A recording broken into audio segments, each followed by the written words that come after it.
বন্ধুরা, আজকের ভিডিওর বিষয়বস্তু হলো স্থলপদ্ম গাছের পরিচর্যা।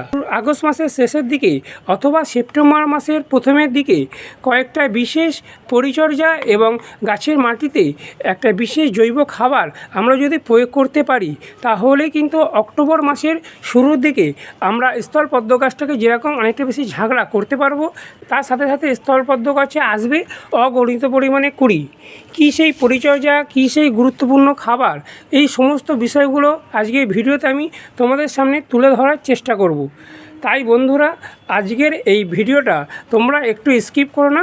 স্কিপ করলে তোমরা স্থলপদ্ম গাছ সংক্রান্ত কিছু ছোট ছোট গুরুত্বপূর্ণ তথ্য মিস করবে।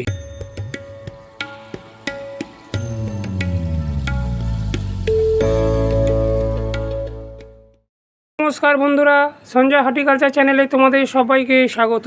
বন্ধুরা, আজকে টাইটেল আর থাম্বনেল থেকে বুঝে গেছো যে আজকে আমি তোমাদের সাথে কি বিষয় নিয়ে আলোচনা করতে যাচ্ছি।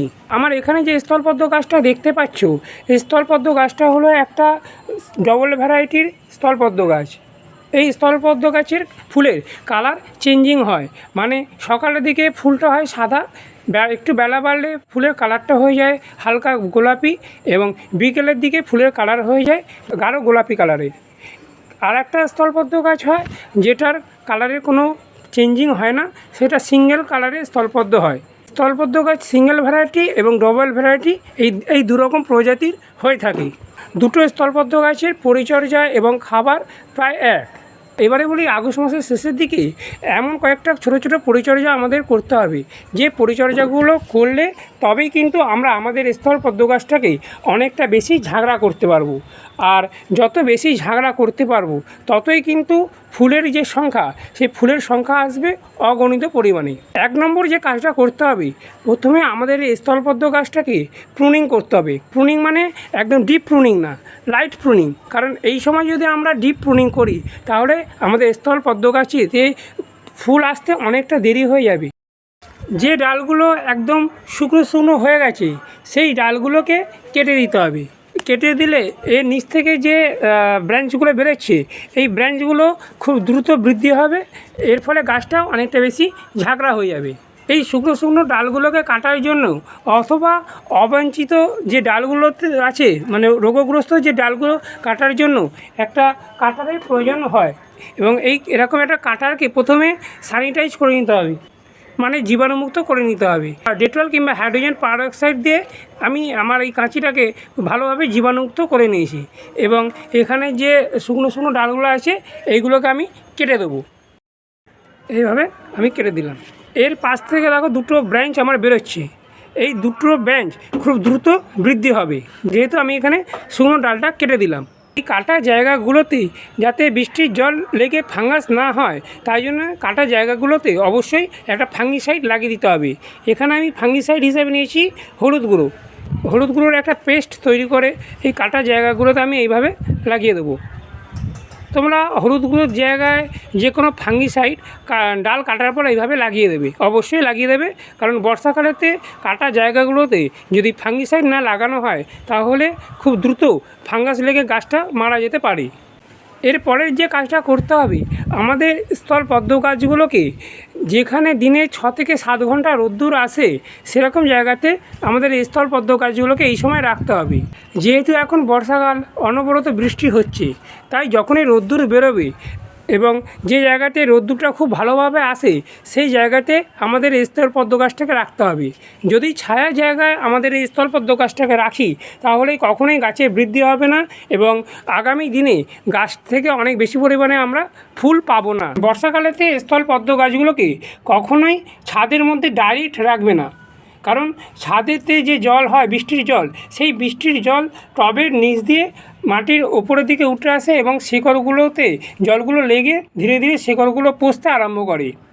তাই বর্ষার সময় আমাদের এই টবগুলোকে টব স্ট্যান্ড বা এরকম ইটের ওপরে রাখলে গাছগুলোর কোনো রকম ক্ষতি হবে না। আমাদের টবেতে অনেক বেশি রকমের আগাছা হয়, এই বর্ষাকালেতে আগাছা বা শ্যাওলা হয়। তাই অবশ্যই মাসে একবার করে টবেতে যদি কোনো রকম আগাছা হয় বা শ্যাওলা হয়, এইভাবে তুলে ফেলে দিতে হবে, অথবা টবেতে এরকম শুকনো শুকনো যদি পাতাও থাকে, সেই পাতাগুলোকে এইভাবে তুলে ফেলে দিতে হবে।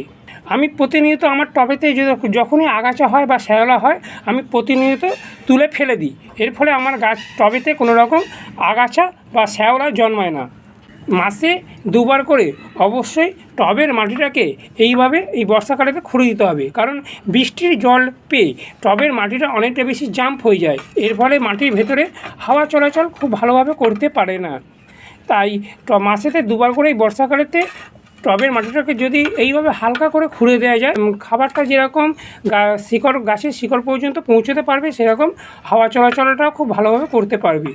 স্থলপদ্ম গাছটাকে যেদিনকে প্রুনিং করবে তার ঠিক 3 দিন পরে প্ল্যান্ট গ্রোথ রেগুলেটর, মিরাকুলান হোক বা যে কোনো প্ল্যান্ট গ্রোথ রেগুলেটর 1 লিটার জলে 30 ফোঁটা দিয়ে সকালের দিকে অথবা বিকেলের দিকে পুরো গাছটাকে চান করিয়ে দিলে এবং কাটা জায়গাগুলোকেও এরকম মিরাকুলান বা প্ল্যান্ট গ্রোথ রেগুলেটর দিয়ে স্প্রে করে চান করিয়ে দিলে এই কাটা জায়গা থেকে খুব দ্রুত হারে নতুন নতুন ব্রাঞ্চ বেরোবে। স্থলপদ্ম গাছটা খুব দ্রুত ঝাঁকড়া হয়ে যাবে।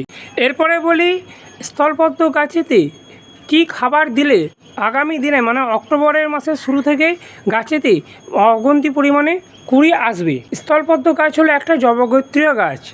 জবা গাছ যেমন খেতে ভালোবাসে, সেরকম এই স্থলপদ্ম গাছও খেতে ভালোবাসে। তাই মাসে দুবার করে একটা জৈব খাবার আমাদের এই স্থলপদ্ম গাছেতে অবশ্যই দিতে হবে।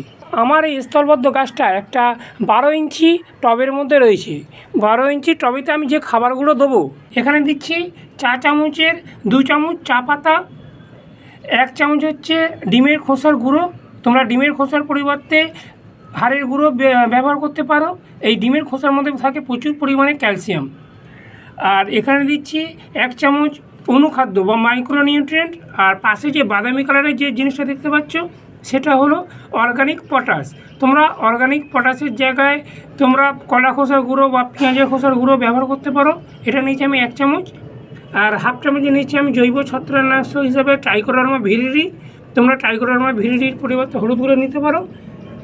আর এখানে হাফ চামচ নিচ্ছি ম্যাগনেসিয়াম সালফেট। এই ম্যাগনেসিয়াম সালফেট গাছের পাতাকে সবুজ রাখতে ভীষণভাবে সাহায্য করে এবং গাছকে স্ট্রেসের হাত থেকে রক্ষা করে।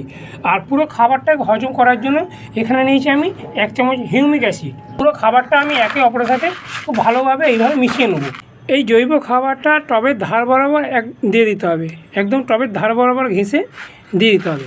তোমাদের কাছে যদি এখনও স্থলপদ্ম গাছ নেই, তাহলে তোমরা নার্সারি থেকে এই সময় স্থলপদ্ম গাছ নিয়ে এসে খুব সহজে প্রতিস্থাপন করতে পারো। স্থলপদ্ম গাছ প্রতিস্থাপন করার জন্য যে মিডিয়াটা তৈরি করতে হবে, এই জন্য নিতে হবে 1 ভাগ মাটি, 1 ভাগ যে কোনো কম্পোস্ট সার ও 1 চামচ ফাঙ্গিসাইড ও 1 চামচ নিম খোল দিয়ে গাছটা যদি তোমরা এই সময় বসিয়ে দাও, গাছটা খুব দ্রুত হারে বৃদ্ধি হবে।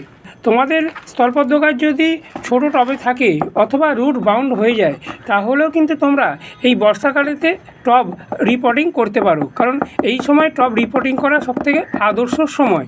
ওপর থেকে খুঁড়ে নেওয়া মাটিটা আবার পুনরায় এই খাবারগুলোর ওপরে এইভাবে আমি চাপা দিয়ে দিলাম। যে কাজগুলো আমি দেখালাম, এই কাজগুলো তোমরা আগস্টের শেষের দিকে অথবা সেপ্টেম্বর মাসের শুরুর দিকে অবশ্যই করে নেবে। তাহলে কিন্তু তোমরা অক্টোবর মাসের প্রথমের দিক থেকে স্থলপদ্ম গাছেতে অগণিত পরিমাণে কুঁড়ি পাবে। গাছে খাবার দিয়ে দেওয়ার পর এখানে ভর্তি করে এভাবে জল দিয়ে দিলাম। এরপরে বলি গাছেতে রোগ এবং পোকা। স্থলপদ্ম গাছেতে মিলিবাগ অথবা জাপ পোকা, সাদামাছির আক্রমণ হয়। এই সাদামাছিরা কী করে, পাতার নিচে বসে পাতার রসটাকে চুষে চুষে খেয়ে পাতাটাকে শুকিয়ে ফেলে দেয়। জাপ পোকা বা মিলিবাগগুলো এগুলো ডালের মধ্যে বসে ডালের রসটাকে চুষে চুষে খেয়ে ডালটাকে কালো করে ফেলে এবং ধীরে ধীরে গাছটাকে মেরে ফেলে। তাই মাসে 2 বার করে কীটনাশক আমাদের স্থলপদ্ম গাছেতে দেওয়া অত্যন্ত জরুরি। এখানে আমি 3টে কীটনাশক আমার স্থলপদ্ম গাছেতে ইউজ করি, সবকটাই জৈব। একটা হচ্ছে কাকা, একটা হচ্ছে সুপার সোনাটা, আর একটা হচ্ছে নিম অয়েল। এই কাকা, নিম অয়েল, সুপার সোনাটা, এই সমস্ত কীটনাশকগুলো 1 লিটার জলে 30 ফোঁটা দিয়ে সন্ধ্যের দিকে মাসে 2 বার করে যদি গাছের পাতাতে, গাছের ওপরের দিকের পাতার এবং নিচের দিকের পাতাতে স্প্রে করে চান করিয়ে দেওয়া যায়, তাহলে কোনো রকম জাপ পোকা, মিলিবাগ, অ্যাফিডস, মাইটস এই সমস্ত পোকামাকড়ের আক্রমণ স্থলপদ্ম গাছেতে হবে না। যেহেতু এখন বর্ষাকাল, তাই মাসে 1 বার করে যে কোনো ফাঙ্গিসাইড 1 লিটার জলে 2 গ্রাম গুলে গাছের পাতাতে স্প্রে করে দিলে গাছেতে কোনো রকম ফাঙ্গাসজনিত যে লক্ষণ সেইগুলো দেখা যাবে না। স্থলপদ্ম গাছেতে মাসে 2বার করে নাইট্রোজেন সমৃদ্ধ খাবার দেওয়ার সাথে সাথে পটাশিয়াম সমৃদ্ধ খাবার সপ্তাহে 1বার করে আমাদের এই স্থলপদ্ম গাছেতে দেওয়া অত্যন্ত জরুরি। স্থলপদ্ম গাছ যেহেতু একটা জবা গোত্রীয় গাছ, জবা গাছ এই খাবারটা আমার হাতের কাছে যে খাবারটা দেখতে পাচ্ছ এটা হচ্ছে এনপিকে 13-0-45, মানে 13% নাইট্রোজেন, 0% ফসফেট এবং 45% পটাশিয়াম।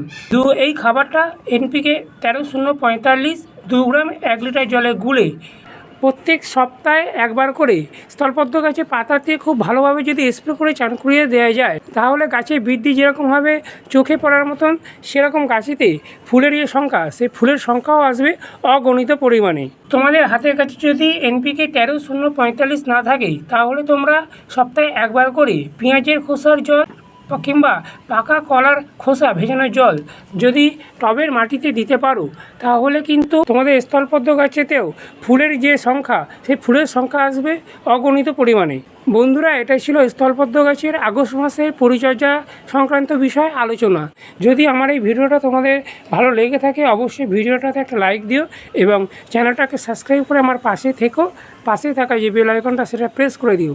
প্রেস করে দিলে কী হবে, আমি যখন নতুন নতুন ভিডিও আপলোড করব যাতে সহজে তোমাদের কাছে খুব তাড়াতাড়ি পৌঁছে যেতে পারি।